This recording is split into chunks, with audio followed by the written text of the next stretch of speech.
चली जा रही है उम्र धीरे धीरे, चली जा रही है उम्र धीरे धीरे, चली जा रही है उम्र धीरे धीरे, चली जा रही है उम्र धीरे धीरे, पल पल यवाठो पहर धीरे धीरे,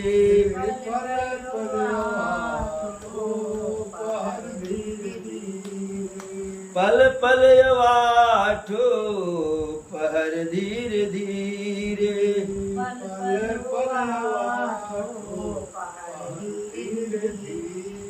चली जा रही है उम्र धीरे धीरे, चली जा रही है उम्र धीरे धीरे, पल पल यवाठो पहर धीरे धीरे,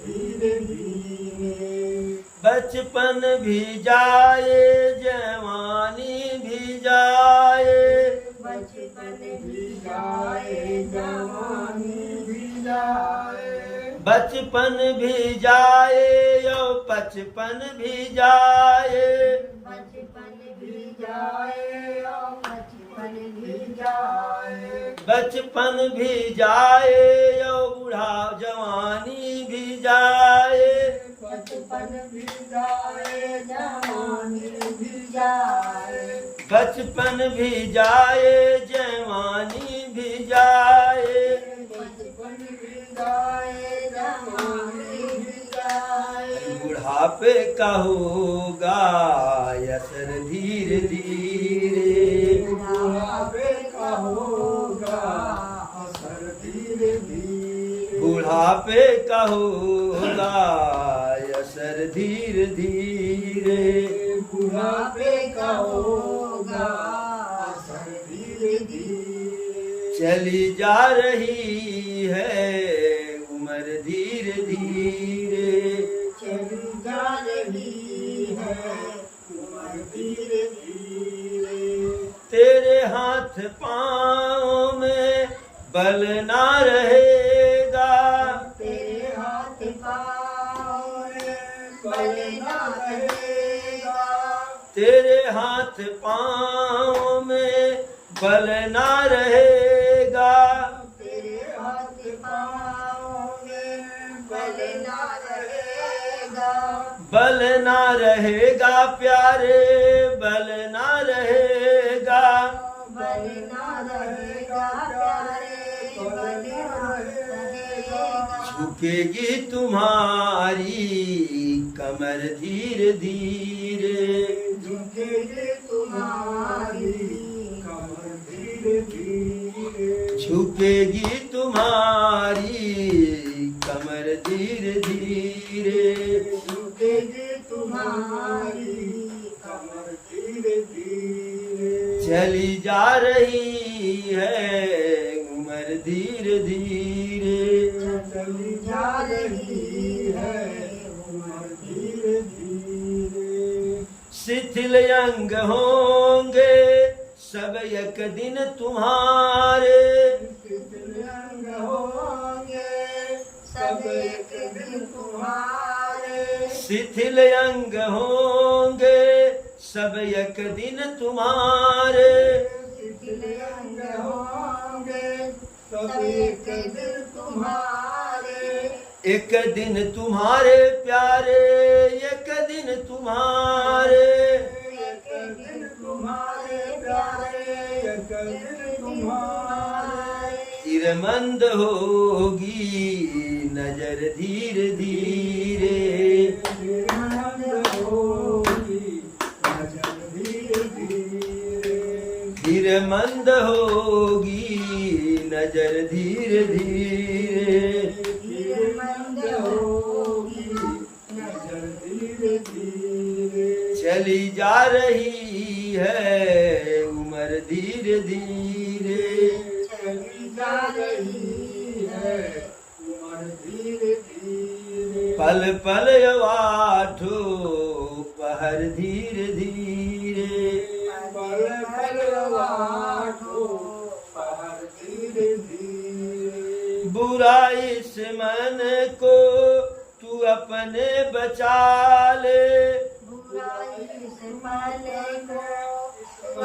को अपने बचा ले बुराई से मन को तू अपने हटा ले बुराई से मन को अपने हटा ले बुराई से मन को तू अपने हटा ले बुराई से मन को अपने हटा ले तू अपने हटा ले प्यारे अपने हटा ले अपने हटा ले प्यारे अपने हटा ले संवर जाए तेरा जीवन धीरे धीरे समझ जाएगा तेरा धीरे धीरे संवर जाए तेरा जीवन धीरे धीरे समझ जाएगा तेरा धीरे धीरे चली जा रही है उम्र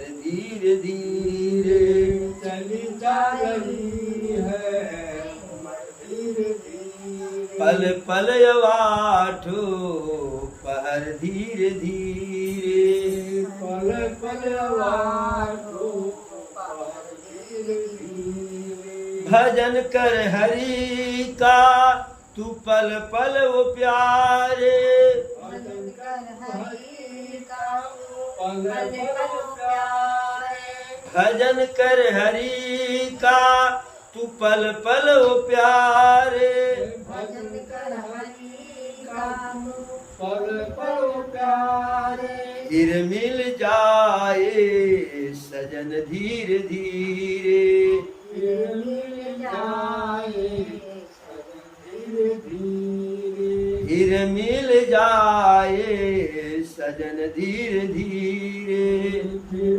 मिल जाए सजन धीरे धीरे चली जा रही है उम्र धीरे धीरे चली जा रही है उम्र धीरे धीरे पल पल अवाठो पहर धीरे धीरे पल पल वाठो पहर धीरे धीरे चली जा रही है उम्र धीरे धीरे चली जा रही है उम्र धीरे धीरे एक बार बोलो प्रभु श्री रामचंद्र की। तो यह जो हमारी उम्र है बिना किसी बाधा के धीरे धीरे व्यतीत हो रही है। हमारे अन्य क्रियाकलाप में बाधा आता है और आ सकता है, लेकिन जो उम्र हमारी है वह धीरे धीरे समाप्त हो रही है। इसमें कोई बाधा नहीं है, किसी भी प्रकार का बाधा नहीं है, क्योंकि हमारे जीवन की डोर हमारे हाथ में है ये नहीं। कितने दिन का कितने समय का जीवन है यह पता नहीं है, और पता भी हो तो उसमें कोई अपना बस नहीं है। हम लोग तो गरीब हैं, जो धनी संपन्न हैं, काम काज से थक जाते हैं, थकान को मिटाने के लिए, मन को बहलाने के लिए जाते हैं गर्मी के समय में ठंडे क्षेत्रों में, जैसे नैनीताल हुआ। अभी पहलगाम में लोग गए, जब आतंकी हमला हुआ था 26 लोग को एक ही दिन मार दिया गया था। तो जाते हैं छुट्टियां बिताने, वहां जान चली जाती है। इस समय यात्रा करने के लिए सबसे जल्दी एक जगह से दूसरे जगह पर पहुंचने के लिए हवाई जहाज का उपयोग किया जाता है। सुरक्षित यात्रा भी मानी जाती है, उसमें जान चली जा रही है। जो लोग उसमें बैठे हैं उनकी जान तो जाती ही है। जिस मकान पे क्रैश होकर के वह जो है जहाज गिरती है, उसमें रहने वाले भी मर जाते हैं। भाई उनके लिए तो यह है कि भाई जहाज में बैठे थे, जा रहे थे, जहाज क्रैश कर गया, वो तो कहीं नहीं जा रहे थे, घर में बैठे थे। इस प्रकार से कभी कोई तूफान आ जाए, कभी कोई आपदा आ जाए, कभी वैसे आतंकी हमला हो जाए, कभी राह चलते एक्सीडेंट हो जाए, तो इस जीवन का कोई भरोसा नहीं। समय निर्बाध गति से धीरे धीरे आगे बढ़ रहा है। तो जो भी अच्छा कार्य करना है उसे भविष्य के लिए टालने की कदापि आवश्यकता नहीं है। हम उसी कार्य को कल के लिए टालें कि जो आज नहीं कर पाएंगे। हम करने का पूरा कोशिश करेंगे, नहीं कर पाएंगे तो कल के लिए छोड़ना ही छोड़ना है। स्वेच्छा से किसी कार्य को कल के लिए छोड़ना जो है बुद्धिमानी नहीं, मूर्खता है। किसी अच्छे कार्य को, किसी गलत कार्य को हम जितने टाल पाए उतने टाल दे, अच्छी बात है। क्योंकि हो सकता है कि गलत कार्य को टालते टालते टालते टालते समय व्यतीत हो जाए, उस कार्य को हमें करना ही नहीं पड़े। और अच्छे कार्य को जो है जितने शीघ्र हो जाए उतने शीघ्र कर लेना चाहिए। तो कल की कथा में प्रभु का विवाह हुआ, विवाह संपन्न हुआ। अब महाराज दशरथ जी बारात को लेकर के जाने का जो है आदेश ले रहे हैं महाराज जनक से। जनक जी से परिवार हाथ जोड़ करके आगे खड़े हो गए। महाराज अभी सेवा का पूरा अवसर मिला नहीं, कुछ दिन रुक जाएगी। तो 15 दिन पहले बारात गई थी, 15 दिन हो गए। एक एक दिन करके जैसे हर अगले दिन महाराज दशरथ जी जाने के लिए तैयार होते, तैसे जनक जी जो है, अरे समझी जी 2-1 दिन और रुक जाएंगे, रुक जाते थे। ऐसे ऐसे 15 दिन और बीत गया। अब जब इतना दिन व्यतीत हो गया तो अरे बहुत दिवस बीते यही भांति, और जनु स्नेह रजू बधे राती, कौशिक सतानंद तब जाई, और कहा विदेह नृप समझाई। इस प्रकार से बहुत से दिन बीत गए तो मानो बराती स्नेह के रस्सी में बंधे हुए हैं। न तो जनकपुरी के लोग जो है जाने देना चाहते हैं, और न तो अवधपुरी के बराती वहां से आना चाहते हैं। दोनों तरफ जो है प्रेम उतना है, वह छोड़ना नहीं चाहते हैं, आना नहीं चाहते हैं। बहुत दिन बीत गए, जैसे कि यह प्रेम की रस्सी में सारे बराती बंधे हुए हों। तब विश्वामित्र जी और सतानंद जी जा करके जनक जी को समझाए कि देखिए आप प्रेम बस रोक रहे हैं, और आपके प्रेम के सम्मान में महाराज दशरथ रुक जा रहे हैं। लेकिन परिणाम क्या हो रहा है कि यहाँ का भी राज्य कार्य प्रभावित हो रहा है, और वहाँ का तो हो ही रहा है। इसलिए यह उचित नहीं है। अब दशरथ जी को जो है जाने का आदेश दीजिए। यद्यपि प्रेम के कारण उनको छोड़ा नहीं जा सकता है, फिर भी अब जाना है, उन्हें जब विदा कीजिए। महाराज जनक कहे, अरे भल ही नाथ कही सचिव बुलाए, और कही जय जीव शीस तिन नाये। जनक जी कहे कि हे गुरुदेव, बहुत सही आप कह रहे हैं, बहुत अच्छा है आपका विचार है। ऐसा कह करके जनक जी अपने सचिवों को बुलाए, सचिव आए, प्रणाम किए, जय जीव कह करके जो है। तब जनक जी कहे कि जा करके भीतर जना दीजिए कि दशरथ जी अब बारात को लेकर के जाने वाले हैं, जाना चाह रहे हैं। अब जैसे वो कहे तो सचिव भी प्रेम से भोरे हो गए कि अब तो चले जाएंगे, अब क्या होगा जो है।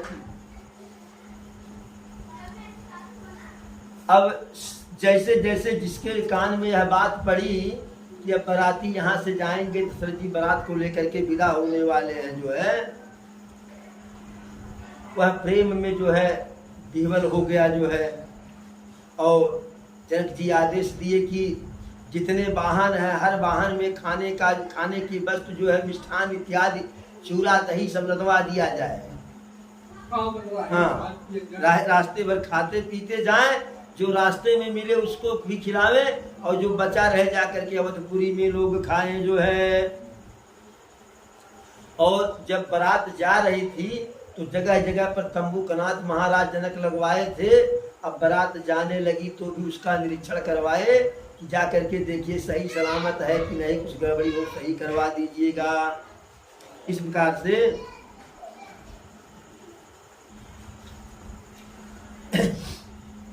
अरे सब समाज यही भांति बनाई और जनक अवधपुर दीन पठाई। सारे सामान सारी सामग्री जो है विधिवत पहुंचा दिए जो है। और जब रानियों को पता चला जो है कि बाराती अब जाएंगे तो बाराती जाएंगे तो जाएंगे ही, चारों दुल्हा जाएंगे और चारों दुल्हा जाएंगे साथ में चारों दुल्हन भी विदा करना पड़ेगा। तो रानियों का क्या हाल है? अरे चल ही बारात सुनत सब रानी और बिकल मीन गन जनु लघुपानी। बारात विदा होगी यह सुन करके रानी लोग ऐसे व्याकुल हुई कि जैसे मछली के लिए जल कम पड़ गया हो, कम जल में छटपटा रही हो।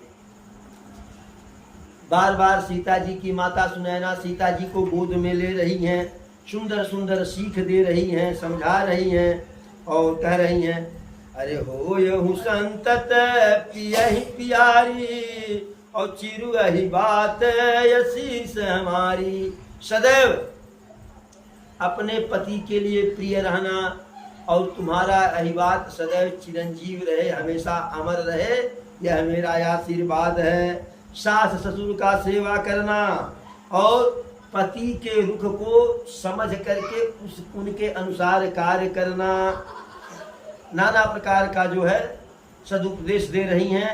सारी रानियां सबको दे रही सदुपदेश जो है। अरे सादर सकल कुंवरी समुझाई और रानी ने बार बार उरलाई।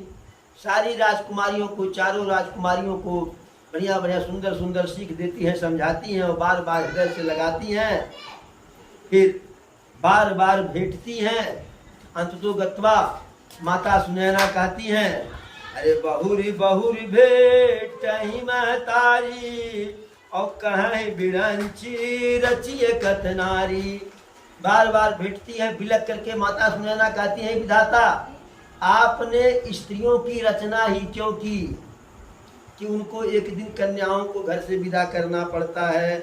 ठीक उसी समय अपने भाइयों के साथ प्रभु श्री रामचंद्र जी रनिवास में आ गए। आए तो चारों भाई जब अंदर गए तो उनका स्वागत सम्मान हुआ जो है।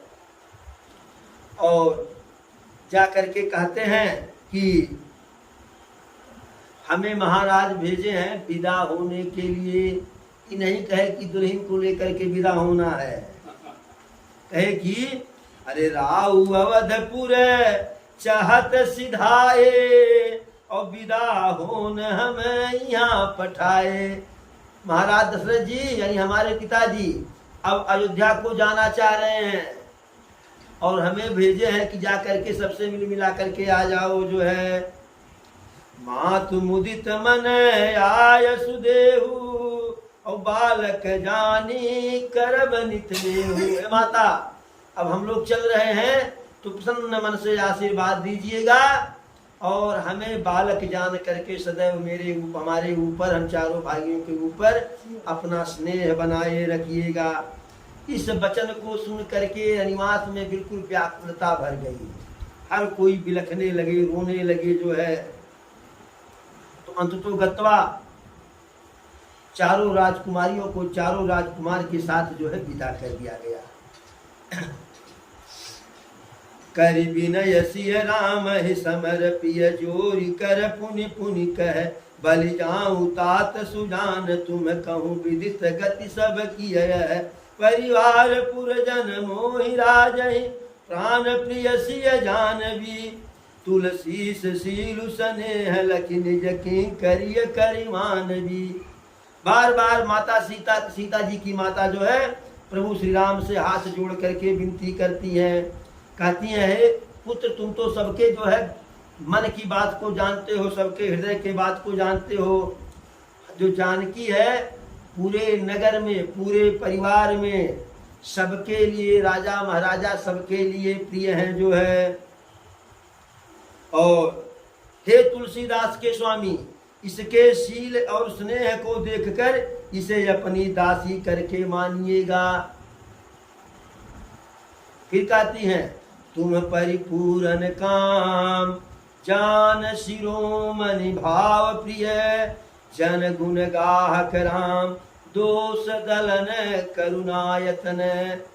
कि तुम काम पूर्ण हो या पूर्ण काम हो, सुजान शिरोमणि हो, भाव प्रिय हो, अर्थात तुम्हें प्रिय भाव जो है प्रिय है।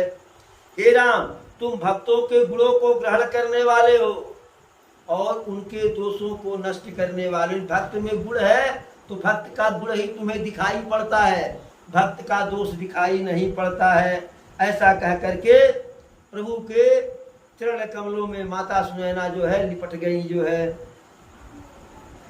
प्रभु इस प्रेममयी वाणी को सुन करके नाना प्रकार से समझाए, हाथ जोड़ करके विदा मांगते हैं।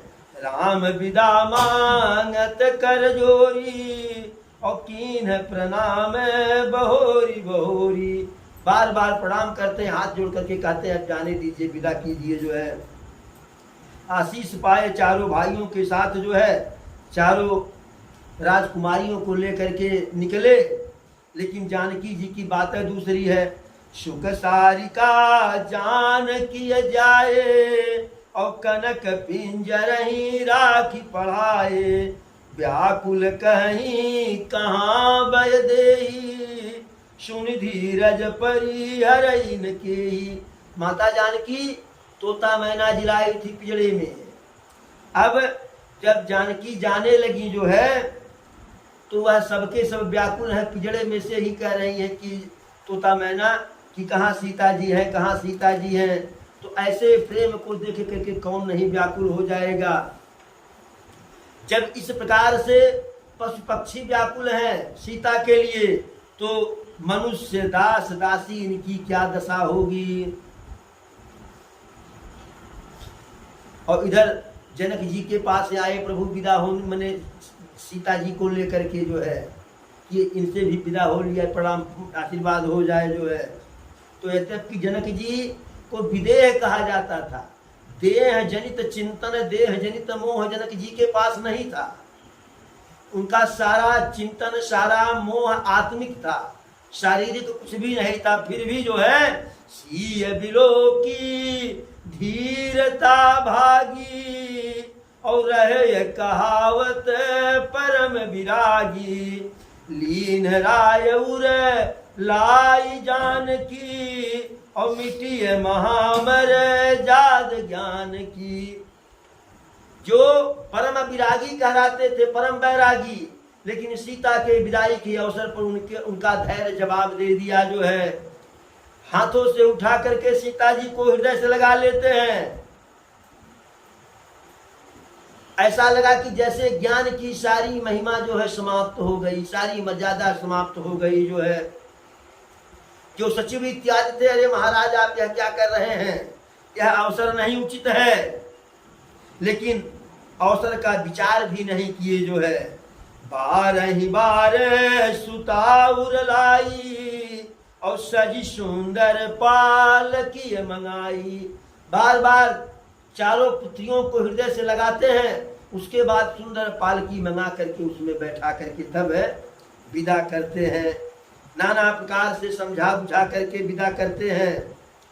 सीता जी के चलते समय सारे नगरवासी व्याकुल हो गए, लेकिन शगुन और सुमंगल होने लगा।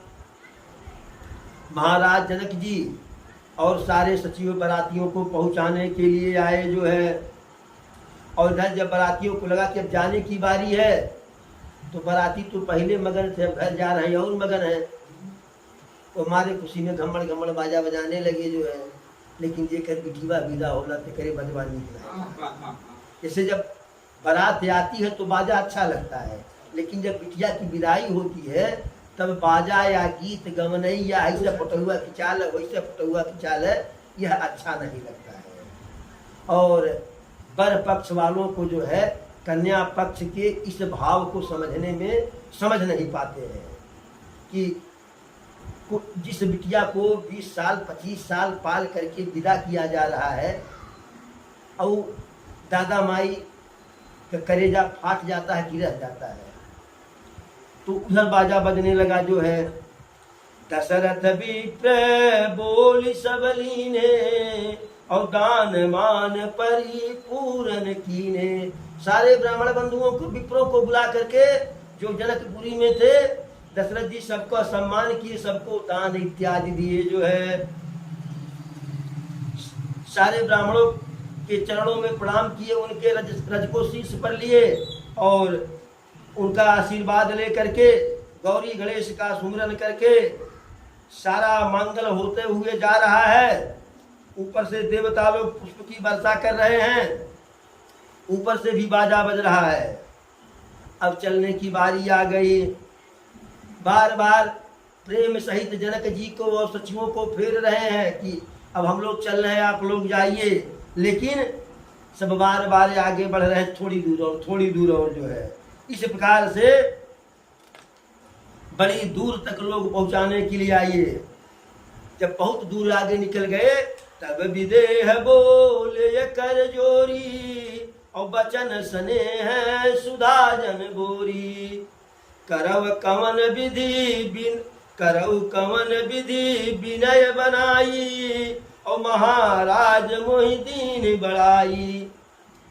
तब जनक जी एकदम अमृत के समान जो है, जैसे पानी में अमृत भिगो दिया गया और मिला दिया, उसकी अमृत की चाशनी लग गई हो, हाथ जोड़ करके कहे कि किस प्रकार से आपका विनय करूं, आपकी बड़ाई करें। आपने हर प्रकार से मुझे बड़ाई दिया जो है। मिलते जुलते हैं और फिर हाथ जोड़ करके कहते हैं बिटिया से कभी कोई गलती हो जाए तो अपना दासी मान करके, नौकर मान करके क्षमा कर देना जो है। इस प्रकार से